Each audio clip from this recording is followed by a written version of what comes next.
On a March evening in Rutland, Ohio, neighbors realized no one had seen Rosanna Kinsinger all day. Hours later, they found the 28-year-old Amish woman dead inside her home. 16 months after that, a young man who had helped her family plan her funeral pleaded guilty to killing her. This is what the public record shows. Welcome to the Hidden Chapters, uncovering the truth behind every crime. Rosanna Kinsinger had moved to Meigs County from Missouri to work as a schoolteacher. She lived on Dye Road in the small Amish settlement near Rutland. Living nearby was Samuel Hochstetler, a young man who had recently arrived from Kentucky and was staying with a neighbor, Mose Troyer, just across the street. On March 12, 2025, Kinsinger had been working with Hochstetler and others, building a greenhouse. It was the last day anyone reported seeing her alive. By the next day, she hadn't been seen, and no one answered at her door. That evening, Troyer went around to the back door to check on her. He found her dead inside. Her goat was in the house with her, a detail every outlet covering this case has reported, and one that's never been explained in the public record. Troyer then called 911. Deputies from the Meigs County Sheriff's Office ruled the death suspicious. Her body went to the Montgomery County Coroner's Office. The preliminary autopsy came back inconclusive. Over the next 7 weeks, detectives worked the case. Search warrants, interviews across the community, evidence from the scene, and tips moving through a tight-knit population that had just lost one of its own. That combination pointed toward one person, the young man who'd been living across the road for only a few months. On May 5th, deputies brought Samuel Hochstetler in, ostensibly to collect a DNA sample. During and after that visit, they questioned him about Kinsinger's death. He was arrested that day and charged with murder. Sheriff Scott Fitch, addressing the case at the time, called Kinsinger a beloved individual in her community. Hochstetler was later indicted on 7 charges: aggravated murder, 2 counts of murder, rape, 2 counts of kidnapping, and strangulation. Hochstetler's defense argued something specific, that he speaks Pennsylvania Dutch as his primary language, has limited formal education, and did not understand the constitutional rights he was waiving when he answered detectives' questions. This mattered because his statements that day reportedly contained key details about how Kinsinger died, the kind of evidence that can carry a prosecution's case. Court reporting on this stage gets slightly tangled.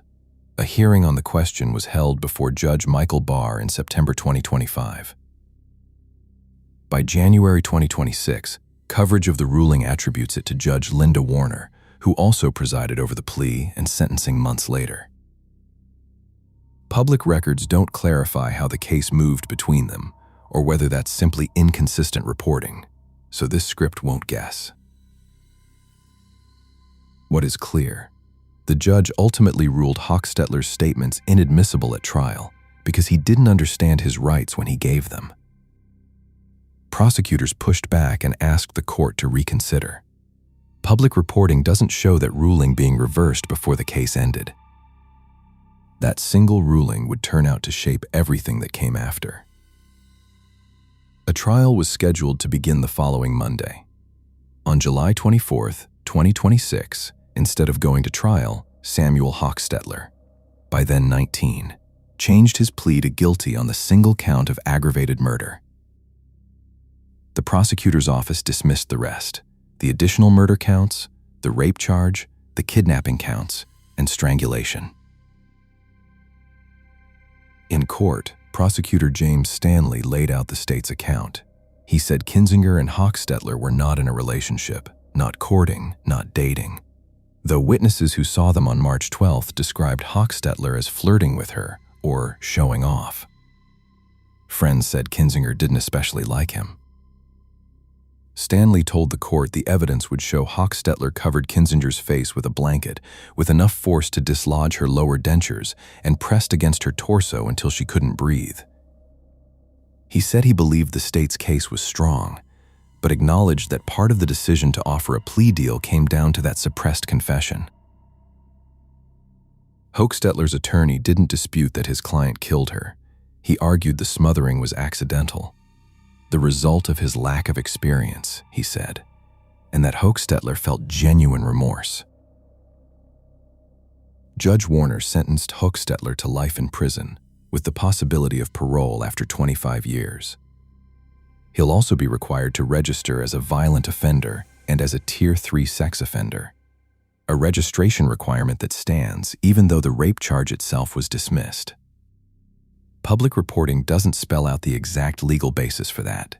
It may have been built into the plea agreement itself, but the record doesn't say so directly. Kinsinger's father, Moses Kinsinger, described his daughter as an outgoing, friendly person who liked being around people. He said her death was shocking and that he hopes Hochstetler is repentant. One decision ultimately changed the course of this case. When the court ruled that Samuel Hochstetler's statements couldn't be used at trial, prosecutors had to reconsider how they would move forward. They maintained that the remaining evidence was strong, but the suppression of those statements became part of the reason the case ended with a guilty plea instead of a public trial. That meant many of the questions people expected to be answered in court were never explored before a jury.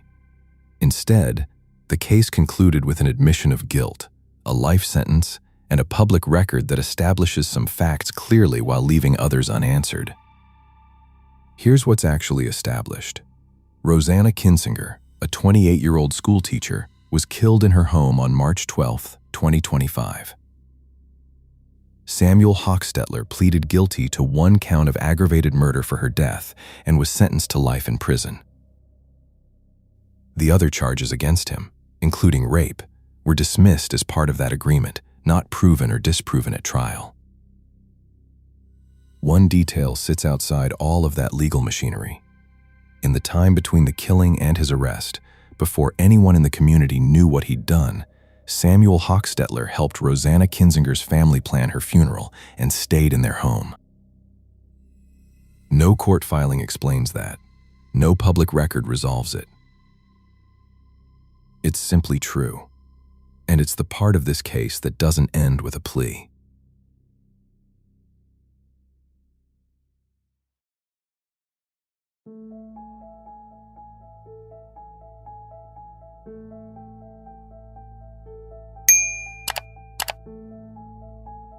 If this case stayed with you, you're not the only one.